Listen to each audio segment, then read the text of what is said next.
Hello दोस्तों, आप सभी को बता दूं कि भोजपुरी के ट्रेंडिंग स्टार खेसारी लाल आरती के घरे आई, जिसमें आरती के सेलिब्रेट की थी। बहुत ही बड़का आरती सेलिब्रेट किस लिए की थी, तो सभी को बता दूं कि आरती के यूट्यूब चैनल पर 2.5 लाख से भी ज्यादा सब्सक्राइबर हो गया। इसीलिए आरती ने धूमधाम से सेलिब्रेट मंगाई और उस सेलिब्रेट में खेसारी लाल भी आए थे।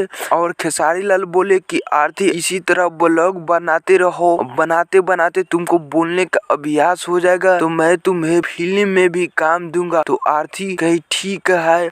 आरती अब रोज रोज ब्लॉग बना रही है और आरती का ब्लॉग पर बहुत तेजी से व्यूज आ रहा है, जो आप सभी का प्यार और दुलार है। इसी कारण आरती का ब्लॉग पर बहुत तेजी से व्यूज आ रहा है और आरती की फिल्म भी आई। हमें लग रहा है खेसारी लाल के साथ बहुत ही जल्द। खेसारी लाल तो अभी आरती के बोलने के एक्सपीरियंस है, लेकिन बहुत ही जल्द खेसारी लाल के साथ आरती के फिल्म आएंगे और आरती के बहुत ही बड़ा गिफ्ट दिए सेलिब्रेट में खेसारी लाल सेलिब्रेट मनाने। तो आरती के सेलिब्रेट में खेसारी लाल भी आए। आप सभी को कैसा अपडेट लगा? अपडेट अच्छा लगा तो हमारे चैनल को कर दीजिए सब्सक्राइब, लाइक और नोटिफिकेशन बेल के ऑल कर दीजिए। कोई भी अपडेट आएगा तो मैं सबसे पहले आप सभी से अपडेट दूंगा। तो मिलते हैं नेक्स्ट अपडेट में, तब तक के लिए धन्यवाद।